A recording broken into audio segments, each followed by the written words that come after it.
Good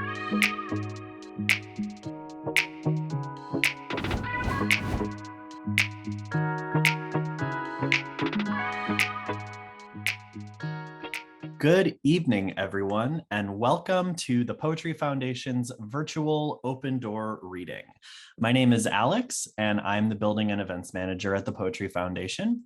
I use he, him pronouns, and as a visual description, I am a white cis man. I have black glasses and dark hair with some blue in it, and I'm sitting in front of a bookshelf and a seasonal pumpkin over my shoulder. The Open Door series presents work from new and emerging poets and highlights writing instruction and poetic partnerships.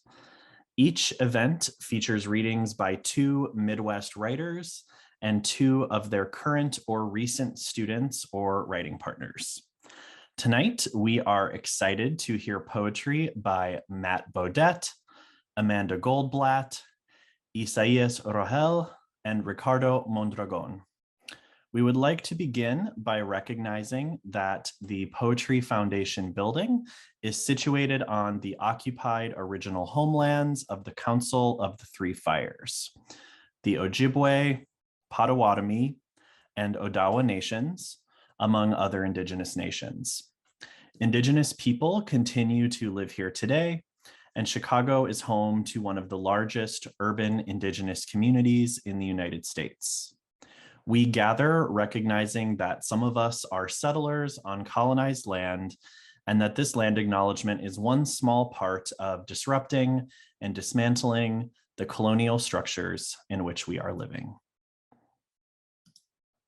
Hello, my name is Noah, and I am the Events and Accessibility Coordinator at the Poetry Foundation. I use they, them pronouns, and by way of visual description, I'm wearing an orange button-down shirt with black polka dots for spooky season, and a black choker, hearing aids, and behind me there's a Mylar screen and a poster by the artist Juliana Huxtable. I have a few accessibility notes. First of all, to access live captioning, click the CC icon at the bottom of your screen. Or alternatively, you can view those captions in a separate window at the link pasted in the chat. Additionally, tonight we have two ASL interpreters with us who will spotlight alongside the speakers throughout the event. We like to set an intention to create a relaxed virtual space together. So feel free to do what you need for your body and mind to be more at ease. If you need to stretch, if you need to go to the bathroom, if you need to eat a snack, if you need to jump up and down, if you need to call a friend, feel free to step away and take a second now to make yourself 10% more comfortable. And now we'll get things started with our first reader tonight, Amanda Goldblatt. Amanda Goldblatt, her work can be found at Guernica, Hobart, Fence, Diagram, and elsewhere. She was a 2018 National Endowment for the Arts Creative Writing Fellow, and she teaches creative writing at Northeastern Illinois University in Chicago.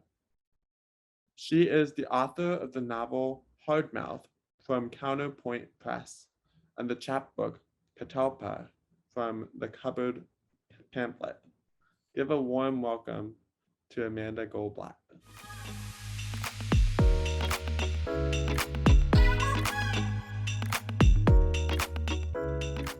Hello, I'm Amanda Goldblatt, and my pronouns are she, her.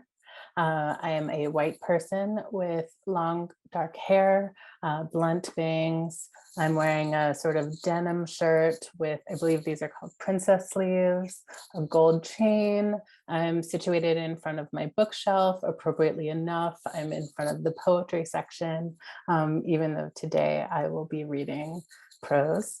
I'd like to thank Noah and Alex for all of the work on this event, and the Poetry Foundation for having me as a part of this series that I've always thought is super cool and super important. And also thank you to Isaías, to Ricardo, and to Matt for the work that they'll share in a little bit, and to everyone in attendance. I'm going to read the first section of a story that came in part from my April to May 2020 coping mechanism, which was to constantly stream the reality show Love Island UK. But that sort of cross-pollinated with a lot of what I was thinking about labor rights and worker treatment, particularly under the pandemic. So this came out, and here we go. It's called The Idiots. All of the white idiots are deeply tan. I am a white idiot, so I am deeply tan. Exfoliation, tanner, oil, sun. Because I am a thinking man's idiot, my tan is amber, not umber. Sometimes I wear glasses, but the lenses are just glass. They frame my eyes without fucking with their perceived size and advantage. Still, some hunks here rage at me for reminding them reading exists. There are two Black idiots and there is one Southeast Asian idiot, and they focus mainly on moisture and sheen, going so far as to apply sunblock to avoid a deeper shade. I'm thinking jealously how they will not stain the fabric of the outdoor couches with the self-tanner needed to encourage the expected hue. Often I find myself thinking of the outdoor couches because it is one of the few things production will hassle about. Previously, I've heard, there was catering in a hidden part of the villa, but these days we are given only a full fridge and kitchen implements in a covered outdoor kitchen that is more flirt station than galley. Some of us cook and some of us can't, and I am in the can't column, which is how I find myself 2 or 3 times a day if I cannot scam another's cooked snack, urging a blunt butter knife past the alligator skin of a ripish avocado into its boring lipo flesh.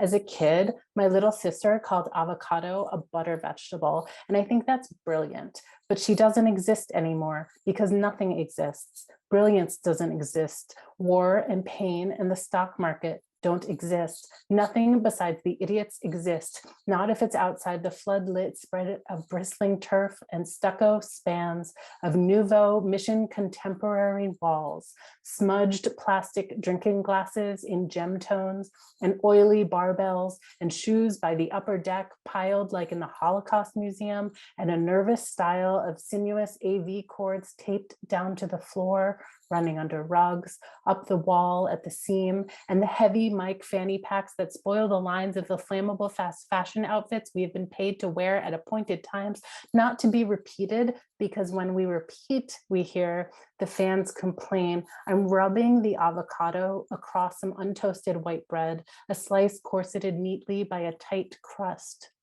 The bread tastes like cotton candy, but bread. Nothing I'd eat at home, and it dissolves against the wax fat of the avocado. And was this something I am meant to enjoy? I'm supposed to fall in love. Who falls in love with food like this? The counter of the outdoor kitchenette is crummy and butter loved. We do the washing up, but poorly. No one is awake but me and my mouthful of bad food, my sensitive white teeth clicking through the mess.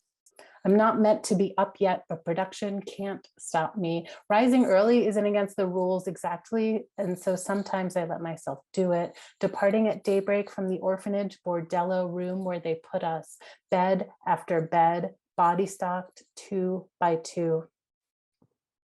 No matter what, I found love here, Kimber told us girls last night. Her plump lip pulsed. I found it with you all at the very least. We disarranged the coffee table and several throw pillows to accommodate a politely soggy group hug. But then Kimber had to go. Overnight production has straightened the pillows and furniture. They will do that at least. And there is a local cleaning crew every week or so for surfaces. They come in yellow suits, usually when we're off doing a challenge, throwing our bodies through whipped miasmas of curdling foam for brags, or riding toy ponies in our bikinis, or playing some fluffed up version of Suck and Blow. Early on, at the head of the returning throng, post-frothy abasement and strutting down the villa's drive, I caught a look of the cleaning crew trundling away with sacks of detritus like zookeepers or astronaut janitors. Embarrassing. I do not wash my plate, but I put it in the sink. It is the foundation of the daily pile. We all contribute, but only the person most bothered does the work of its soapy disassembly.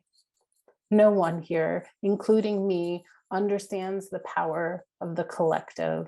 At the salon, I made schedules as equitably as possible. The stylists appreciated this. After I posted the schedule to the system, they would switch shifts like trading cards, and that was fine.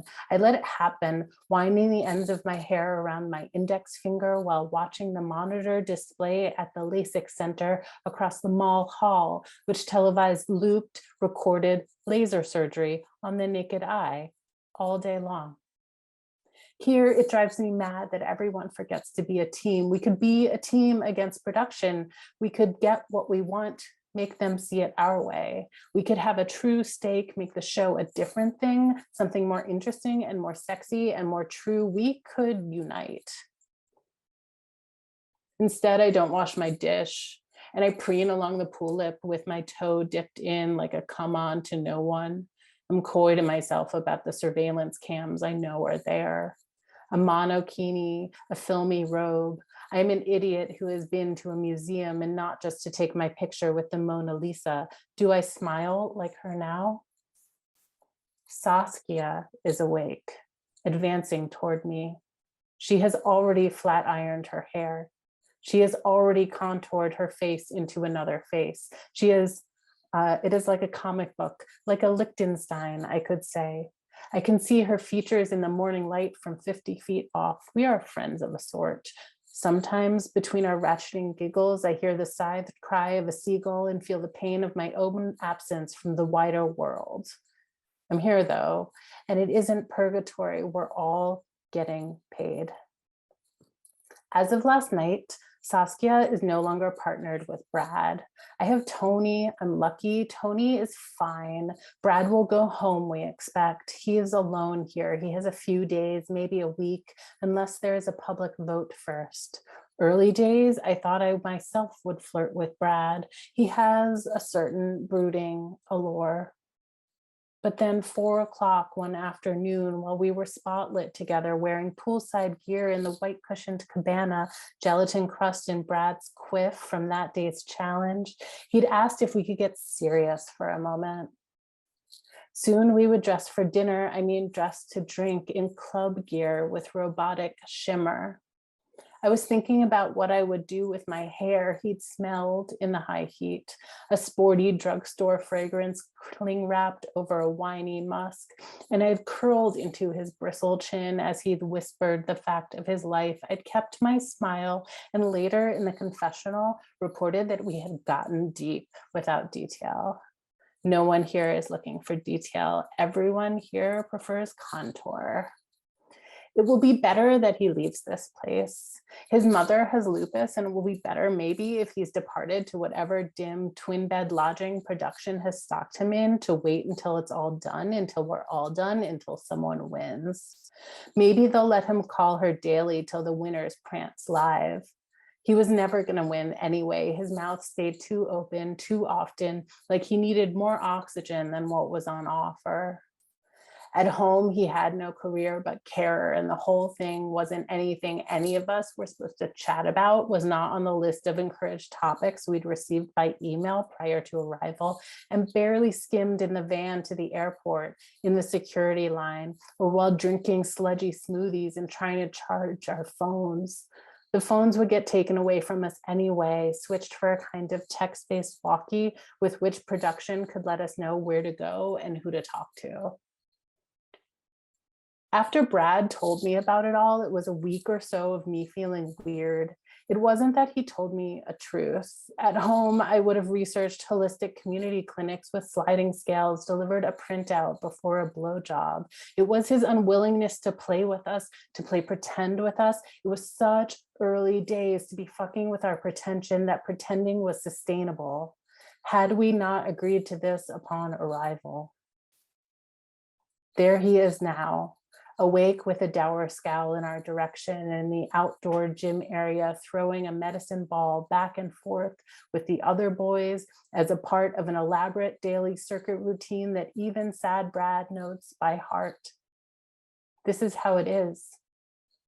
One person up, and then another, and then everyone comes to life in the sunlight as if waking is a virus communicable by air.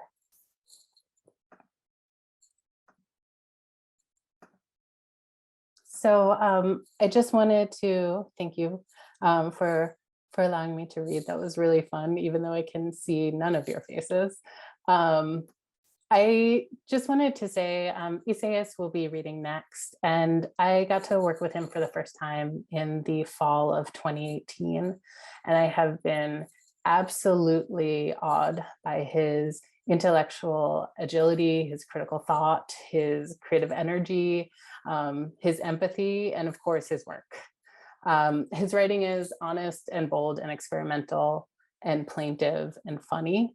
For the last year or so, since Isaías went off to New Mexico for an MFA, we've been corresponding by email, and we've been interrogating our pedagogies and our institutions and the way we think about art. And his energetic brilliance in these emails this past year has been a real gift during the pandemic when our communities have felt so fractured. I'm so lucky to know this human, and I'm so happy to read alongside him, and I know that you'll enjoy it. So thank you very much.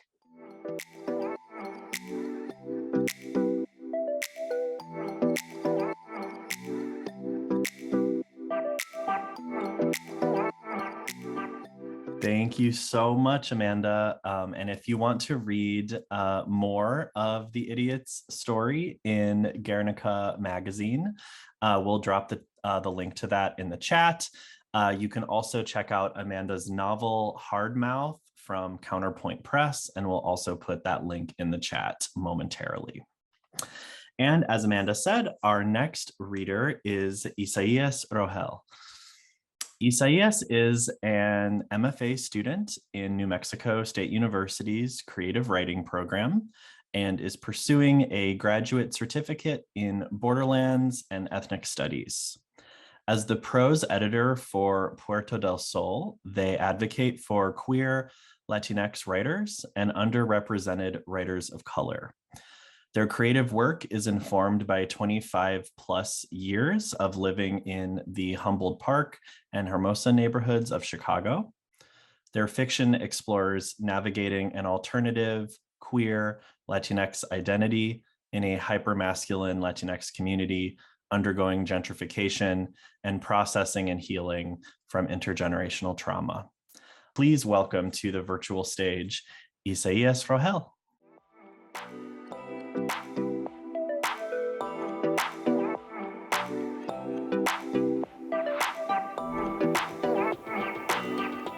Hi everyone, I'm Isaías Rogel. My pronouns are he, him, they, them. I'm a brown person with long-ish wavy hair, wearing a black shirt with pink glasses and a pink and green bow tie with a frog on it. Before I read, I wanted to thank Amanda for all the kind words she said. I have such a deep appreciation for you, and I always return to your work for inspiration and to your feedback for encouragement. Thank you for pushing me, for your friendship, your mentorship, and for inviting me to share this space with you and everyone else. Thank you. So the first piece I'm reading is titled, Who Reside in Hotland? A dandelion blooming spring covering analgesic drugs. Dandelions blooming in spring cover analgesic drugs. A dandelion blooms through thick accent, overlaid, over years, over year, Where have I heard that one before? Concrete jungle where dreams are made of, yeah, I'm out that. Now I'm down in, right next to De Niro, but I'll be hood forever. A dandelion blooms where dreams are made of. Sandra Cisneros are made of. Lest we forget, La Malinche is made of. It's too close to home and it's too near the bone. Did you notice the lowercase? McDonald's closed, make room for McDonald's closer. 2002 McDonald's, domestic violence, domestic affairs. Did you notice the semicolon? Predictably domestic, queering domesticity, predictably cement. A dandelion blooms through thick cement. Lay the mix, lay over here.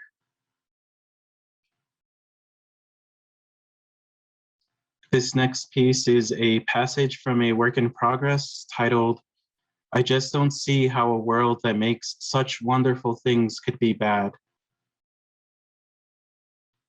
Anesthetized to human suffering, I give myself over to a reprobate mind as I walk into Tarkovsky Hall.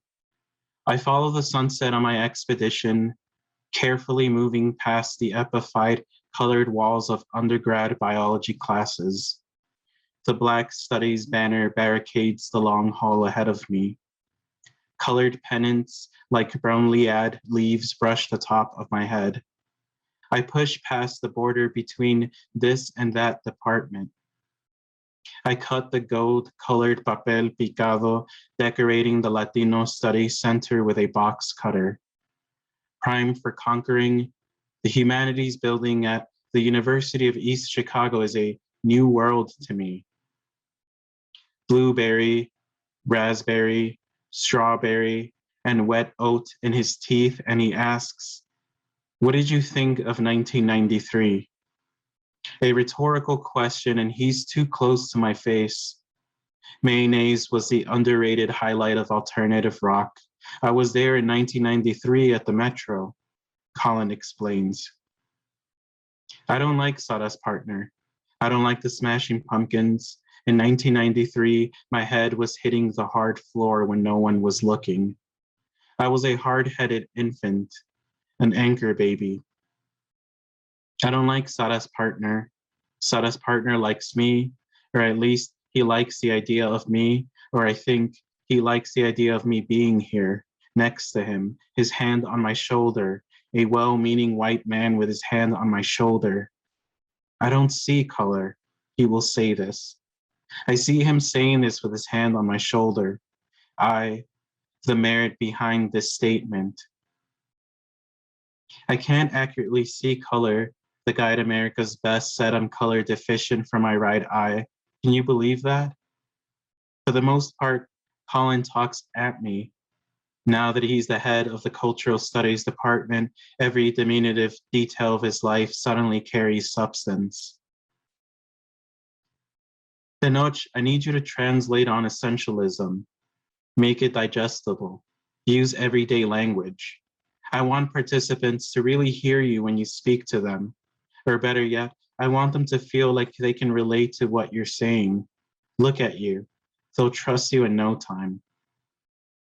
With my hand on my box cutter, I nod, then I press the blade against his face. I had no luck finding a job post presenting my PhD dissertation. Last month, Sara invited me to Pilsen for brunch.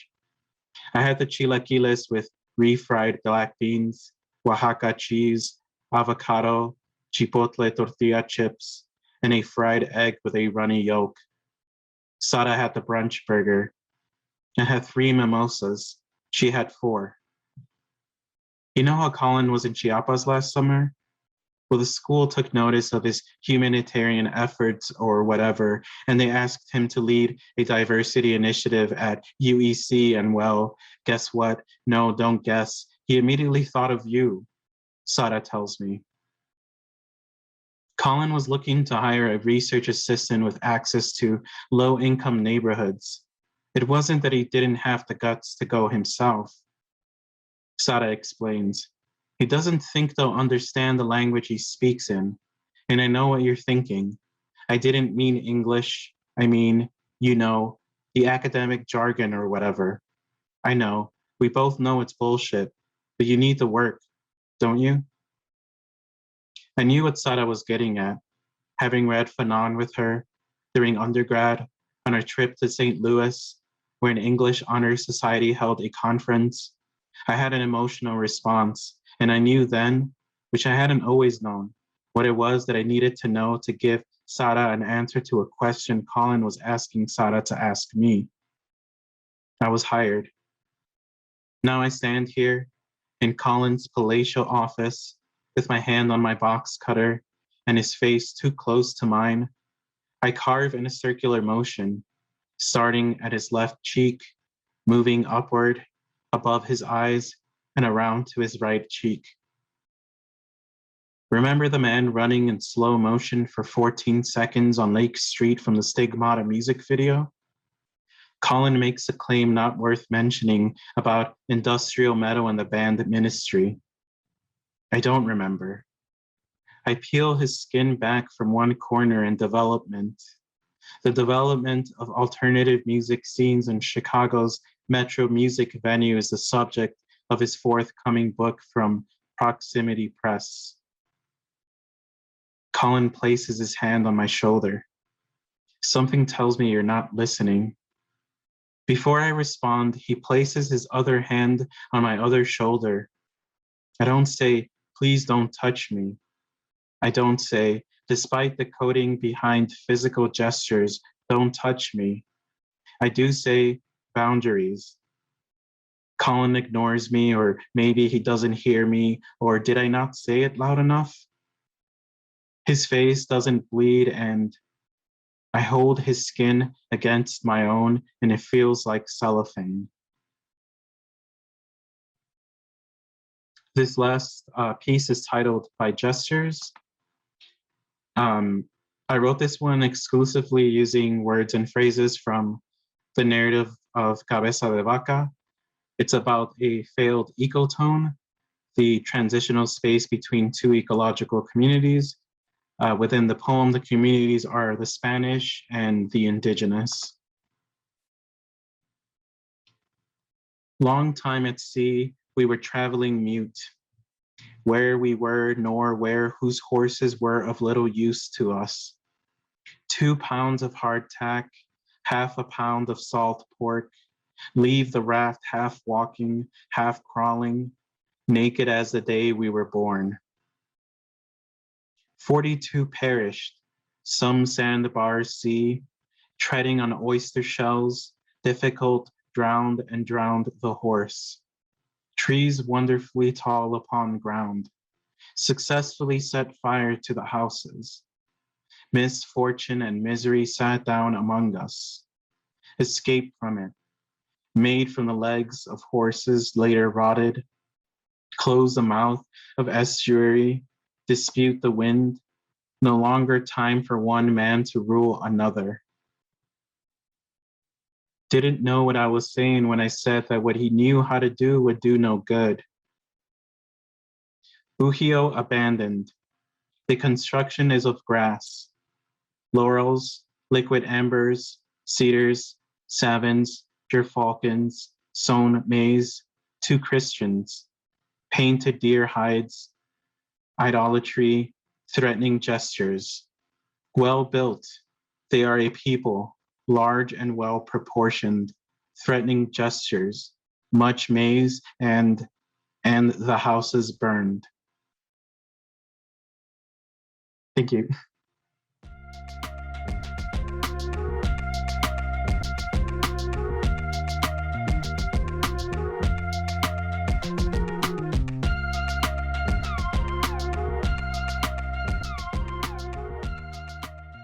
Thank you for your words, Isaías.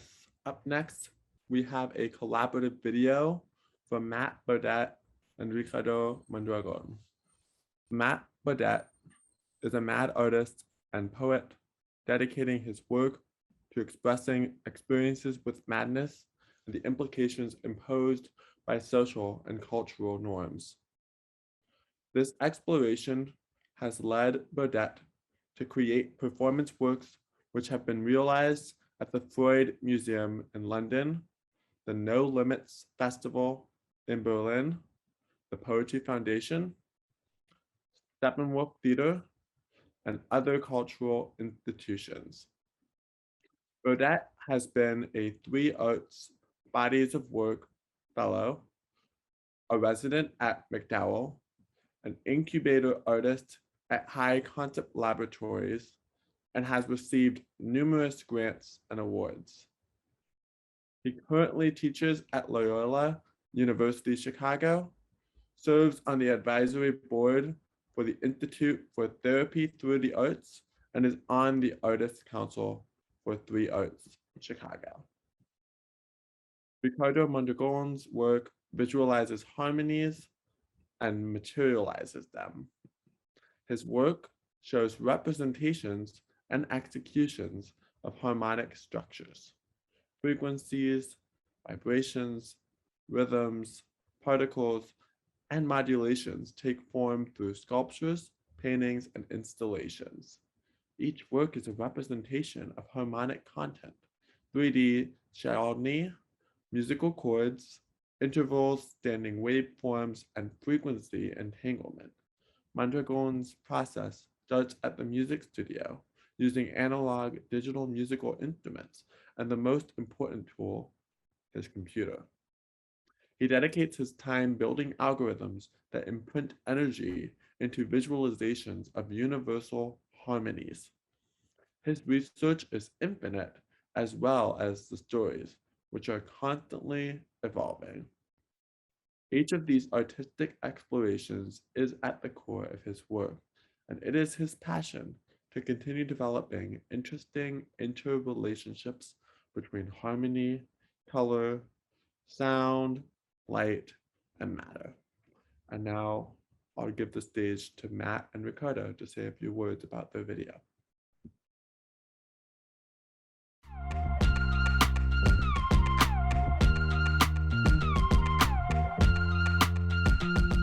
All right, thank you, Noah and Alex, and especially thank you to Amanda and Isaías for your dedication to language and poetry, and for the things you've been able to share with us tonight. As introduction, again, my name is Matt Bodett. I do use he, him pronouns, and I am wearing a grayish button-up shirt with a red floral sweater over the top. Behind me is a bookshelf full of random things, including little sculptures.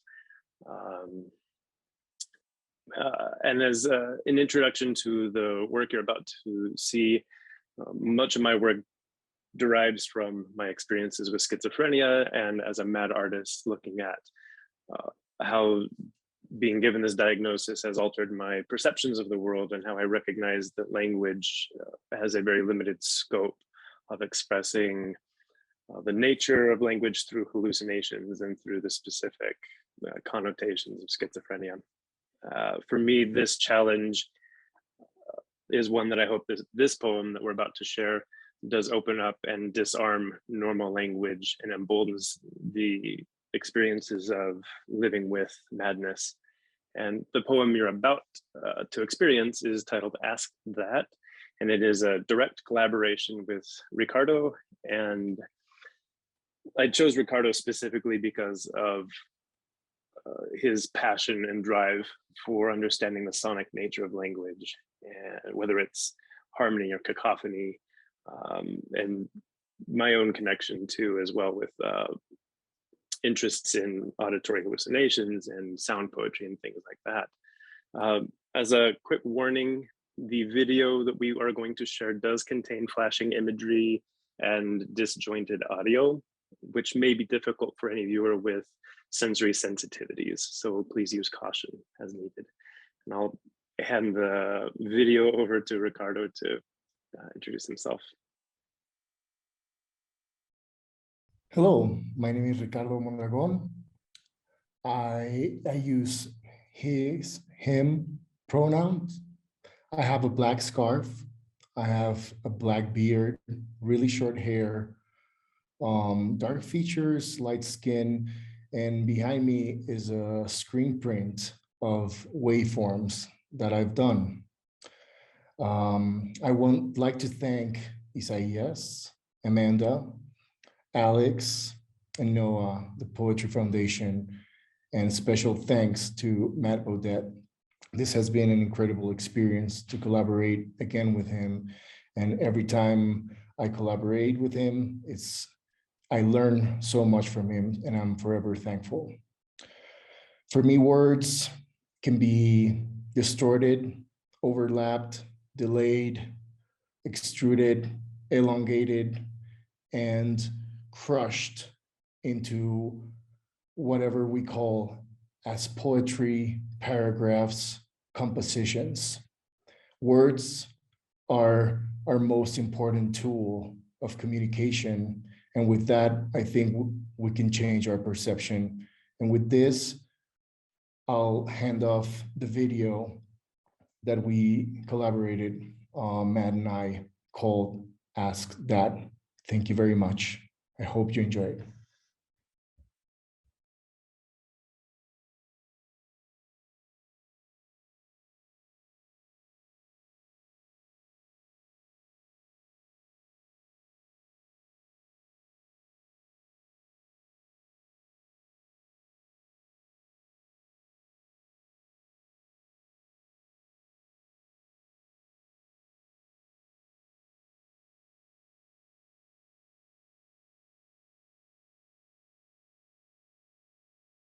This becomes like a poem, written in orange letters, with lines drawn under each line.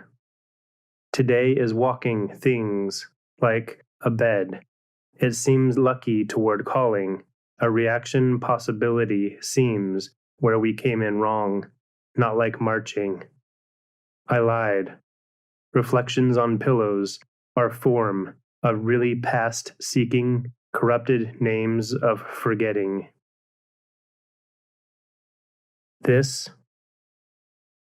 becomes like a poem written in orange letters with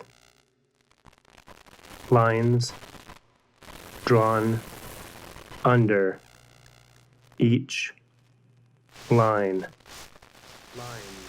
Lines, lines, lines, lines, lines, lines. Today is walking things, things, things, things, things, things, things, things, things, things, things, things, things, things, things, things, things, things,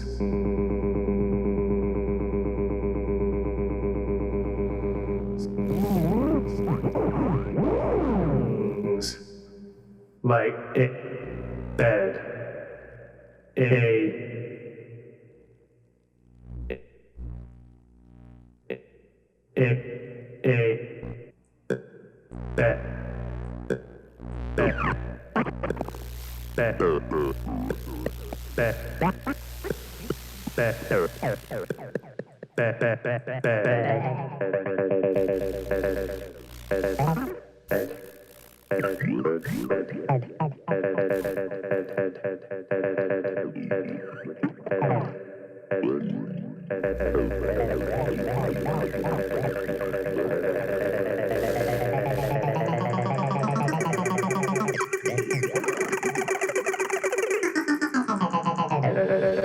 It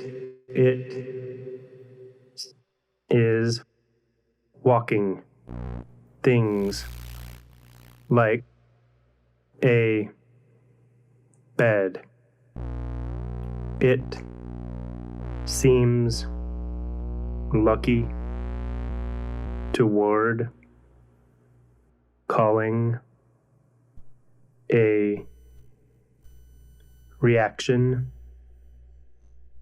possibility seems where we came in wrong, not like marching. I lied. Reflections on pillows are leaving.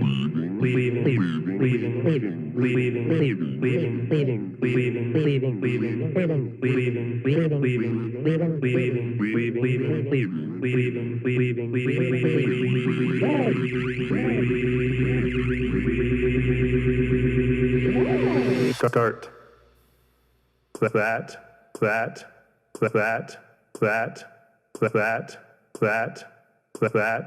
that calling a reaction possibility seems where we came in wrong, not like marching. I lied. The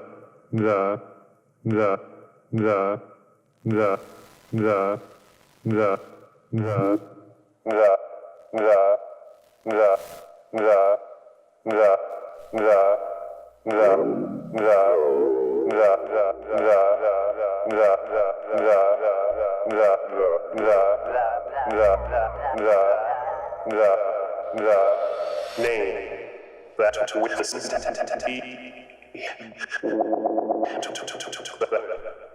waking to cover yesterday, place, ways, and finding name. I ask that. Ways, name. Shining.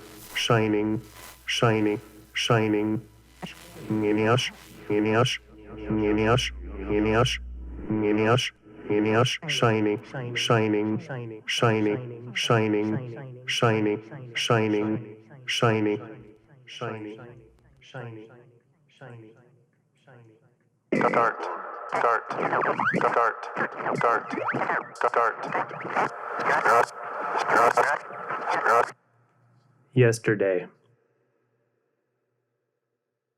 And really.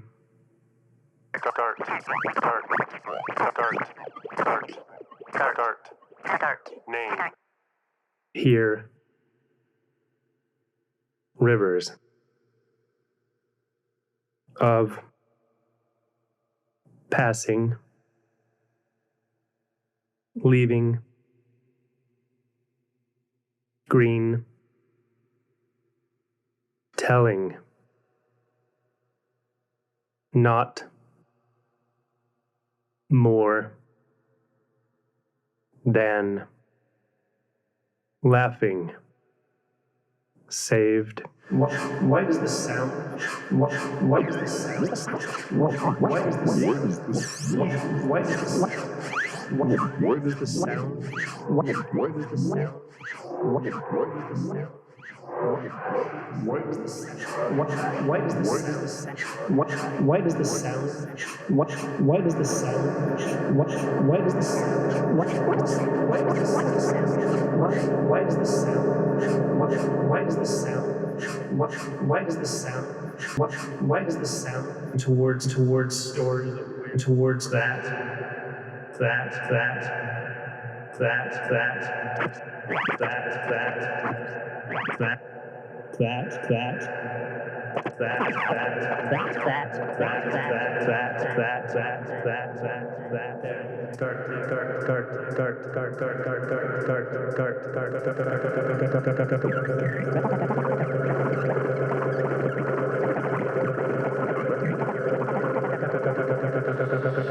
Start to place ways across the possible, taming brands on paper to cover. There are shining ways of crashing, maybe more like sugar, and saying, fine, to see you yesterday, and really hear rivers of passing, leaving, green, telling, no more than laughing saved birds, just toward the sun, to tell who forms the crashing cloud of finding. Why does the sound find crying, spend some time waking on the change of breath?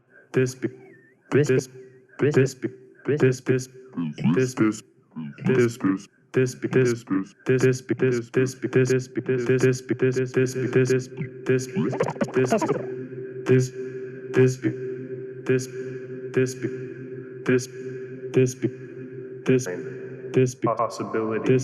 possibility, possibility, possibility, possibility, possibility, possibility, possibility, possibility, possibility,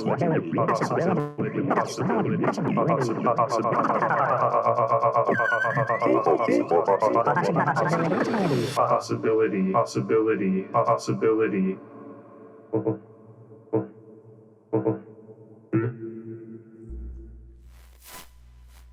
team the start in wrong, not like marching. I lied.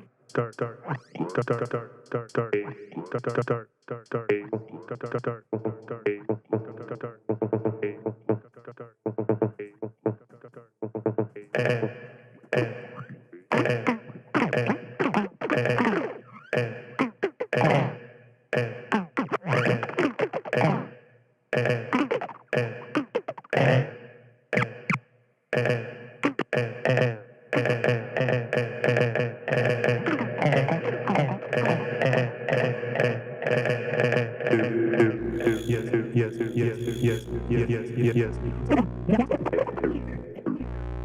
The possible taming brands on paper to cover their forgetting to place weight to place weight to place weight to place weight to place weight to place weight to place weight to place weight to place weight to place weight to place weight to place weight to place weight to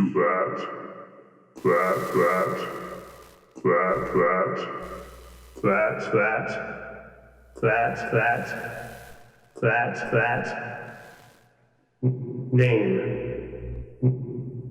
See cart.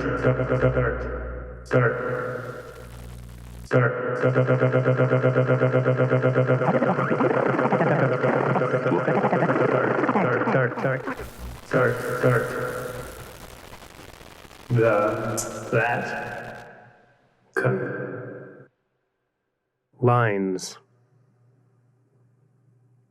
Today is walking things like a bed.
Yesterday.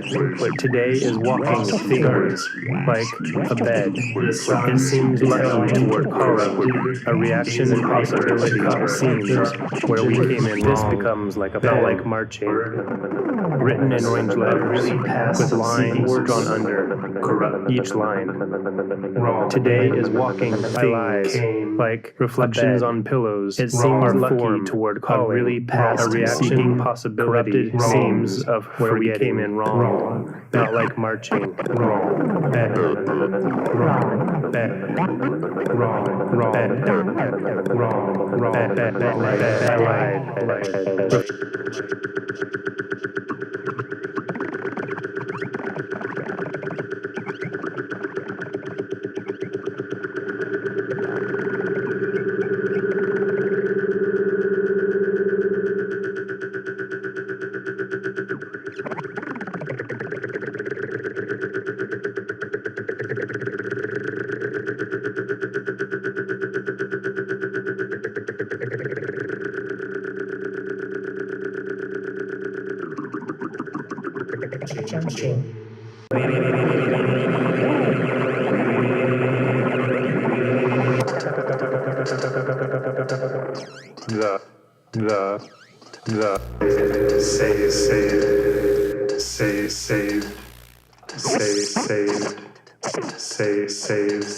The waking cross to name, there's to cover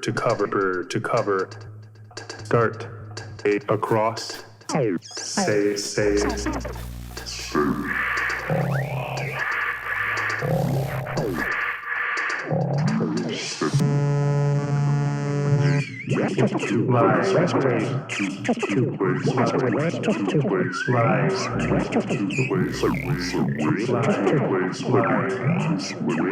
lies across the possible, taming brands on paper to cover. There are shining ways of crashing, maybe more like sugar, and saying fine to see you yesterday, and really hear rivers of passing, leaving green, telling no more than laughing saved birds just toward the sun to tell who forms the crashing cloud of finding.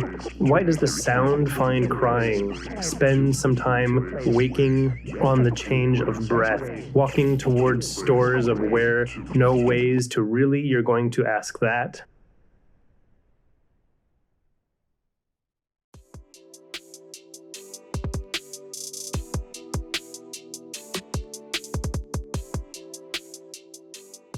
You can find Matt online at mattbodett.com or on Instagram at mattbodett. Find Ricardo's work online on his Instagram, which is at Rick Draco. We'll put that in the chat. And a big thank you now to all of tonight's readers. One more time, that's Matt Bodett, Amanda Goldblatt, Isaías Rogel, and Ricardo Mondragon. One more round of applause for them all and appreciation in the chat. And thank you also to tonight's captioner and our ASL interpreters. And a big, big thank you to all of you for watching tonight's program. Thank you all again. Good night.